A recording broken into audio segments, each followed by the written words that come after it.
বন্ধুরা, তোমাদের সাথে আমি আজকে একটা কথা শেয়ার করব। তো আমি যদি কোথাও যেতে নিয়ে যদি একটা দেখি কোনো দুর্ঘটনা ঘটেছে, তো বাড়িতে আসার পর কি হয়, ওটাকে না আমি স্বপ্ন দেখি। মানে কেন হয় এরকম আমি বুঝতে পারি না। তার আমি সেদিন মর্নিং ওয়াকে যাচ্ছিলাম, দেখলাম যে একটা বউ দৌড়তে দৌড়তে আসছে। এটা সত্যি ঘটনা। যে ওনার বলে গ্রেজে চোর ঢুকেছে, গেটটা ফাঁকা করে, গেটটা একদম বেঁকে গেছে। আমি তো সেটা দেখেছি। দেখার পরে রাত্রেবেলা বাড়িতে এসে ঘুমিয়েছি। আমি ভোরবেলায় কি দেখেছি স্বপ্নটা জানো?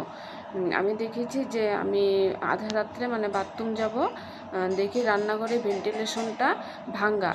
তারপর আমি যারা ঘুমিয়েছিল ওদেরকে স্বপ্নতে ডাকছি যে উঠো উঠো, তোমরা সবাই, রান্নাঘরে চোর ঢুকছে, দেখো রান্নাঘরে ভেন্টিলেশনটা ভাঙ্গা।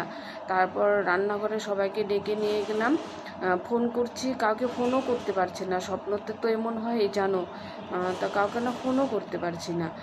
তারপর হলো রান্নাঘরে গেলাম, গিয়ে দেখি একটা হাজব্যান্ড একটা বউ দুটো বাচ্চা নিয়ে ভেন্টিলেশনের উপর দিয়ে আমাদের রান্নাঘরে ঢুকেছে জিনিস চুরি করতে।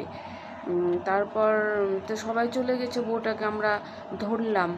বউটাকে ধরার পর তো ভাবলাম রান্নাঘরের থেকে আর কি নেবে, চাল ডাল নুন ছাড়া আর কি আছে রান্নাঘরে। তো বউটাকে সবাই মিলে ধরেছিলাম, বললাম বউটাকে ছেড়ে দে, বেকার রান্নাঘরে তো ঢুকেছিল চুরি করতে, রান্নাঘরে তো তেমন কিছু নেই। বউটাকে ছেড়ে দিয়েছি। ছেড়ে দেওয়ার লোকজন অনেক চলে এসেছে, সবাইকে ফোন টোন করে ডেকেছি। তারপর কি হয়েছে, আমি ভাবলাম দেখি তো আমার বড় ঘরের রুমটা কিছু নিয়েছি নাকি। তো ছোট একটা আলমারিটা খুললাম। তো আমি বিষ্ণু জুয়েলারির থেকে না অনেক জিনিস কিনেছি। আমি গোল্ড প্লেটেড সোনার জলে ধোয়া জিনিসগুলো আমার খুব শখের, অনেক কিনেছি। দেখি কি আলমারি খুলে আমার সব বিষ্ণু জুয়েলারির জিনিসগুলো নিয়ে গেছে। তারপর আমার শাড়ি রাখার আলমারি খুলে দেখি ওমা সোনা দানা সব নিয়ে চলে গেছে। আমি আবার স্বপ্নতে লাইভও করছি, লাইভে সবাইকে দেখাচ্ছি, আমি প্রচণ্ড কান্না করছি, আমার শখের জিনিসগুলো সব চুরি করে নিয়ে গেলো। বউটাকে এত মায়া করে ছেড়ে দিলাম। তারপর কি হয়েছে, এত কাঁদছি, কালী মন্দিরে গেছি, দৌড়তে দৌড়তে কালী ঠাকুরকে বলছি যে আমার সব কিছু চুরি করে নিয়ে গেলো, আমার সাথে কেন এমন হলো, এ ভগবান। আমি যেটা সত্যি ঘটনা দেখি সেটা স্বপ্নতে চলে আসে, আমি কিছু বুঝতে পারি না কেন এমন হয় আমার সাথে, আমি তো বুঝতেই পারি না। তোমাদের সাথে কেমন হয় নাকি কারো বলো তো?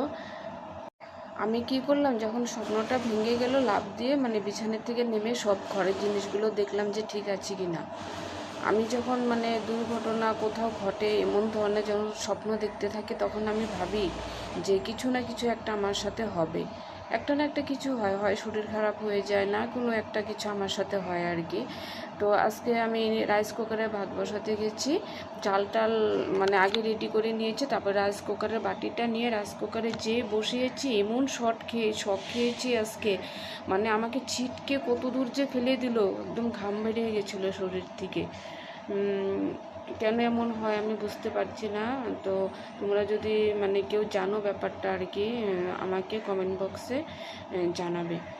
আর তোমাদের কারোর সাথে যদি এরকম হয়ে থাকে আমাকে জানাবে। ভিডিওটি কেমন লাগলো বলবে, স্বপ্ন ঘটনাটাও বললাম। তো আমি সত্যিকারের যেটা দেখি আমি স্বপ্নতেও সেটা দেখে ফেলি, কেন হয় আমার সাথে আমি নিজে সবসময় ভাবি যে এরকম ঘটনা। আমি যখন আমার ছেলেকে বলি ফোন করে, জানিস বাবা আমি এমন একটা স্বপ্ন দেখেছি, তখন আমার ছেলে বলে তুমি নিশ্চয়ই কিছু দুর্ঘটনা তুমি দেখেছো সত্যিকারের কারো কিছু, তার জন্যই এমন হচ্ছে। সত্যি তখন আমার মনে পড়ে যায়, এটা তো আমি দেখেছিলাম।